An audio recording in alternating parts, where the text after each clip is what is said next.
One of the best and most important things about the work that the IBM Center has done is to provide a chance for people to really think and explore issues that normally wouldn't fit in the usual kind of academic research, and to get it out in a format too that would be of appeal to policymakers.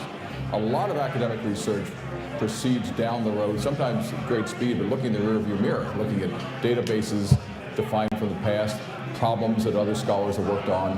And one of the terrific things about the IBM Center is just a chance to think about the things that are forward-leaning, to be able to get into the issues that are emerging, to be able to explore problems that policymakers need to do and explore in a way that doesn't often fit the usual kind of academic research. So it's had, in many ways, a tremendous amount of impact in the policy world, but a chance, too, to be able to help and transform and rethink the way that academic research ought to operate.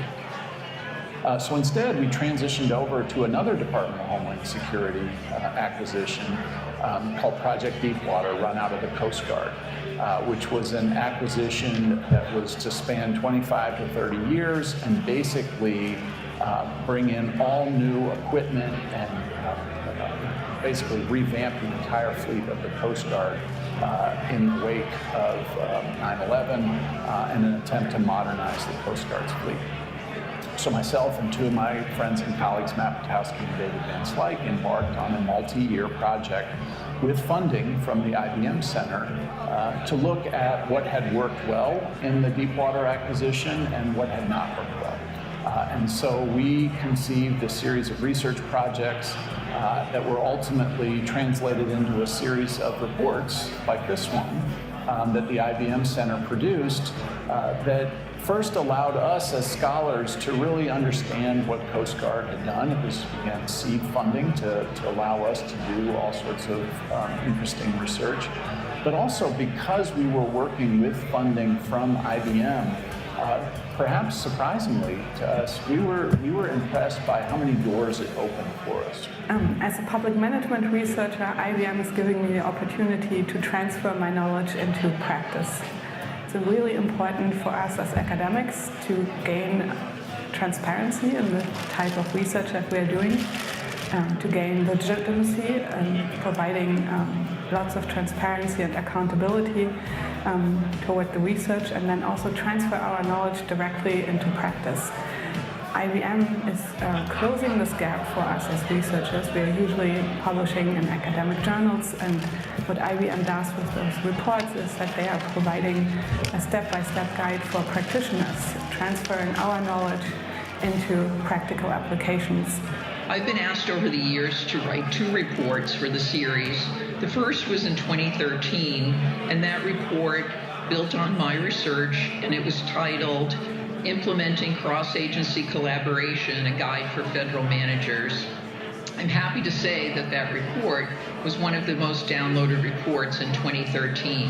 I particularly appreciated the opportunity not only to share research, but also to highlight some cases of best practice and some of the lessons learned that were important to public managers. The other thing I appreciate very much about the IBM report series, and that I think is important, is the editing that they do, the careful editing in order to make the message as concise and clear and practical as possible.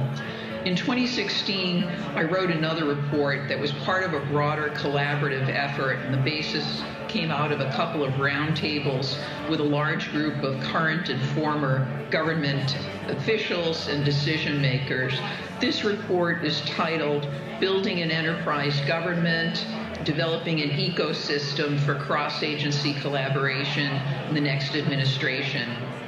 The report was published in March 2016 and really tries to bring together at all levels of the federal government the kind of scaffolding that's being built in order to support cross-agency collaboration that has become more and more important.